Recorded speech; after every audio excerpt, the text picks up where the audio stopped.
हाणे आऊं तकरीर लाइ सद थो कयां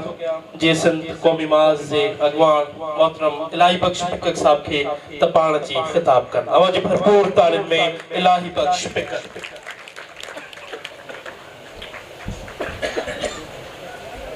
मुझा धरती जा वासो जीएसएन मां शुक्रगुज़ार आहियां साईं मोहतरम खुदा शाह जो जंहिं कल हिकिड़े प्रोग्राम में मूंखे ॿुधायो त अॼु हिते प्रोग्राम आहे साईं फैज़ मोहम्मद गबोल जी वरसी आहे। इन हवाले सां अॼु तव्हांसां गॾु थिया आहियूं। फैज़ मोहम्मद गबोल हिकु अज़ीम किरदार, अज़ीम शख्स जंहिंसां मुंहिंजूं मुलाक़ातूं बि तमामु घणियूं, कचहरियूं बि तमामु घणियूं। हुनजो हौसलो, हुनजी जदोजहद अॼु असां जंहिं जाइ ते बीठा आहियूं, मामा फैज़ मोहम्मद गबोल सूर्य बादशाह जो नारो वतन या कफन। होश मोहम्मद शीदी चयो त मरसूं मरसूं सिंध न ॾेसन, पर मामा फैज़ मोहम्मद गबोल हिकु नओं नारो त धरती माउ आहे, माउ जी का क़ीमत कोन थींदी आहे। ऐं अॼु असां हिते जेके बि दोस्त वेठा आहियूं उहे सभु धरतीअ खे माउ चवंदा आहियूं ऐं माउ जे लाइ असीं पंहिंजी जान हर शइ क़ुर्बान करण लाइ तयारु आहियूं। दोस्तो वक़्तु बि घटि आहे, पर जदोजहद जो सिलसिलो जॾहिं ही मांगर मच्छ मल्क रियाज़ हिन मुंहिंजे कोहिस्तान में पहुतो त उन दोस्तनि खे यादि हूंदो साईं खुदा शाह आहे। ऐं असां ही जेके इंडिजियस राइट्स अलायंस साईं हफ़ीज़ उन वक़्तु दोस्तनि जा नाला खणी वियो, पर मां इहो ॿुधाईंदो हलां त इन इंडिजियस राइट्स अलायंस जो बुनियाद विच रखण वारा असीं आहियूं। हकीम बलोच, साईं खुदा शाह, गुल हसन कलमती, असां बादामी बाग में मोहननि खे पहिरीं छा हुआ, हर माण्हू साईं तव्हां वटि कागर आहिनि, तव्हांजे नाले आहिनि, बच्चा ख़ाली कागर खपनि था बसि, माली माल आहे। इहो सिलसिलो शुरू थियो त असां सोचो त यार हीउ आहे मसइलो छा। पोइ ख़बर पई त बाबा हिते को बैरिया टाउन ठहे थो, माण्हू किथां किथां खां, हाणे तव्हां ॾिसो वहीद सियाल वेठो हिते त मुएदान ऐं कंडजंग किथे आहिनि, हितां खां 100 किलोमीटर बैरिया टाउन खां अंदरि जे साइड ते। उतां जे माण्हुनि खां 90,000 या लख रुपया एकड़ या 2 खां 2.5 लख रुपया एकड़नि ते ज़मीन ख़रीद करे हिननि रोड ते आंदी आहे। इहो ज़ुल्म, इहो जबर जॾहिं थियो त असां हिकिड़ी इंडिजियस राइट्स अलायंस बनाई थी। ऐं अॼु उन इंडिजियस राइट्स अलायंस मां हिकिड़ो हफ़ीज़ वेठो आहे, हिकिड़ो साईं खुदा शाह वेठो आहे, ॿियो मुंहिंजो साईं शफ़ी मोहम्मद जामुर जो फर्ज़ंद वेठो आहे। बाक़ी सभु उहो चवंदा न तूं पारस ऐं लो सञे त सोन थिया। उहे असांजे इंडिजियस राइट्स में अची अॻुवान थी पंहिंजो फ़ाइदो वठी अॼु उन तव्हांखे यादि हूंदो त 6 जून ते जॾहिं सॼी सिंध आई बैरिया टाउन ते, को लाड़काणे खां पंहिंजे ॿारनि सां बस में आयो, को किथां खां सॼी सिंध में जॾहिं हिते हज़ारनि जी तादाद में माण्हू पहुता त इन मल्क रियाज़ ऐं ज़रदारी टोले वारनि उन्हनि जे मथां शेलिंग ऐं फायरिंग करे उन्हनि खे गिरफ़्तार कयो। त अफ़सोस जी ॻाल्हि इहा आहे त चवनि त जंहिं कान मुयास कांधी कोन थिया, जिन मारूअड़नि जे लाइ उहे दोस्त पंहिंजे ॿारनि बारन बचन समेत हिन मोरड़ जे माग कराची में उन्हनि जी मालिकी करण आया उन्हनि मजा उन्हनि उनजी न मालिकी कई न वारसी कई उन्हनि खे न थाणनि में विया न उन्हनि जो विया इहा ई हालत आहे अॼु असांजा माण्हू उहे ई माण्हू जॾहिं बैरिया टाउन में सभु असीं बंदि थियासीं सभिनी जा केस ख़तम थिया असांजा त हाणे महीनो अॻु में असांजो केस ख़तम थियो आहे इहा जदोजहद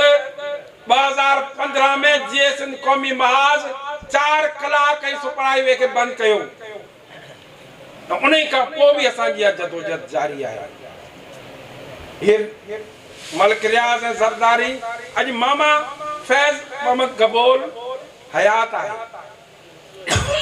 जेसि ताईं दुनिया आहे अॼु उहा इस्टेब्लिशमेंट उहा ई ज़रदारी उहा ई फौजी मलिक रियाज़ खे छोड़ो करे वेठा आहिनि अॼु मलिक रियाज़ हुननि जे लाइ हिकिड़ो वॾो तकलीफ़कार आहे अॼु मलिक रियाज़ हुननि लाइ वॾो गुंडो आहे जॾहिं असां चयो त इहो मलिक रियाज़ हिकु डाकू आहे धाड़ेल आहे मोरड़े जे माग जो हिकु वॾो धाड़ेल आहे उन वक़्तु उहे ज़रदारी टोलो उहे हिते जा माण्हू जेके MP MLA फाइनूं कच्छ में करे मलिक रियाज़ लाइ माण्हू ॾींदा त बाबा तव्हां घणा एकड़ ज़मीन तव्हां खपायो था तव्हां घणी ज़मीन एकड़ इन लाइ मां इहा गुज़ारिश कंदुसि त बाबा महिरबानी कयो अञा बि वक़्तु आहे अॼु मुंहिंजा दोस्त जेके 40 साल अॻु में हिते कोन हुआ 50 साल अॻु में हिते जेके पुराणा दोस्त हूंदा जॾहिं स्टील मिल बि कान हुई जॾहिं हिते मैदान हुआ अॼु जॾहिं स्टील मिल बनी पे तॾहिं बि दोस्तनि इहो चयो त इहा स्टील मिल धारिया आबाद थींदा अॼु तव्हां ॾिठो हूंदो त वाक़ई उते असांजे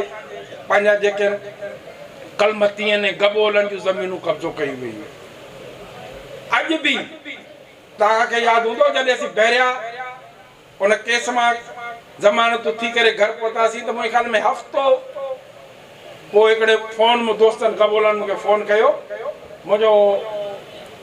भाउ गबोल साहब वेठो आहे अकबर गबोल त चऊं बाबा बैरिया असांजो ज़मीनुनि ते बुलडोज़र हलाए छॾिया आहिनि असांजी जॻहियूं कब्ज़ो कयो आहिनि मां उते पहुतोसां उते साॻे उन अंदाज़ सां उते असां ॻाल्हायोसीं वापसि आयोसीं त साफ़ ई ॿिनि टिनि दोस्तनि चई इलाही बख़्श हाणे वरी तूं अफ़गाननि जे साथ जे लाइ तो एतिजाज करी मुंहिंजो बाबा छो त इहे जेके ज़मीनूं हुयूं इहे अफ़गानियुनि जूं हुयूं इहे अफ़गान हिते रहिया पिया जिन खे उन्हनि बुलडोज़ कयो त असीं चई मूं पक सुञाता पंहिंजा हुआ धारियुनि सां गॾु असीं पाण अॼु को पठान आहे को अफ़गानी आहे को बर्मी आहे को बंगाली आहे उन कब्ज़ो कोन कयो 5000 में भी ज़मीन कंहिं बिक खपाई आहे कंहिं बुरफ़बत खपाई आहे कंहिं पालारी खपाई आहे कंहिं जोखे खपाई आहे कंहिं ख़ासि कली खपाई आहे कब्ज़ो कंहिंजो बि न आहे 5 लखनि में ख़र्च कई आहे या 5 करोड़नि में खपाई आहे असीं अॼु पाण ॾिसूं पाण खे असांजूं पंहिंजूं ग़लतियूं आहिनि ही ज़मीन जेका आहे पेरनि हेठां असां पाण कढी आहे इन करे अॼु असांजे मथां ही जेको तव्हां ॾिठो हूंदो जेको शकेनाल ॾे करे हाणे ही पीपल्स पार्टी ऐं ज़रदारी वारा इहो वज़ाहतूं कनि था तव्हांखे यादि हूंदो हिकिड़ी APC थी हुई जमिउल इस्लाम जी जंहिंमें वज़ीर आला ऐं निसार खोड़ो वेठल हुआ मुंहिंजो बाबा ॻाल्हि ॿुधो तव्हां हिते आया आहियो पर 8 जुलाई 2024 ते असांजे एक्ट में तरमीम करे ज़रदारी साइन करण उन्हनि खे इजाज़त ॾिनी आहे अॼु वापडा जो चेयरमैन चए थो त अवां खामखा पिया इजाज़त कयो असांखे त इजाज़त मिली आहे हाणे वरी बिलावल भुट्टो ज़रदारी ड्रामा पियो करे त असां छा कंदासीं अदम एतमाद जी तहरीक हलाईंदासीं बाबा अदम एतमाद जी तहरीक हलाइण खां अॻु में तूं पाण अची ॻाल्हाई न हिकिड़ो गबोल तर्जुमान नालो छा अथसि उन खां उन चवरायो त बाबा असां कंदासीं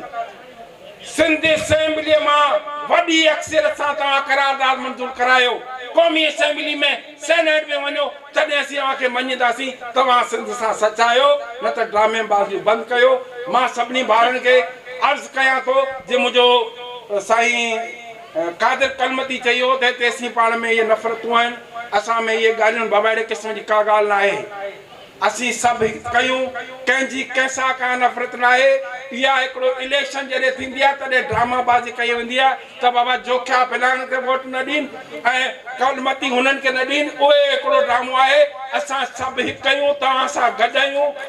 इहे सभु ड्रामा बंदि थियनि। असां कंहिं बि क़िस्म जी हिन ॻाल्हि में न आहियूं। हिते असां बलोच सिंधी सभु पाण में भार आहियूं, हिकु आहियूं, असांखे जदोजहद करणी पवंदी। जी तमाम वरी मेहरबानी मोहतरम इलाही बख्श विकट साहब।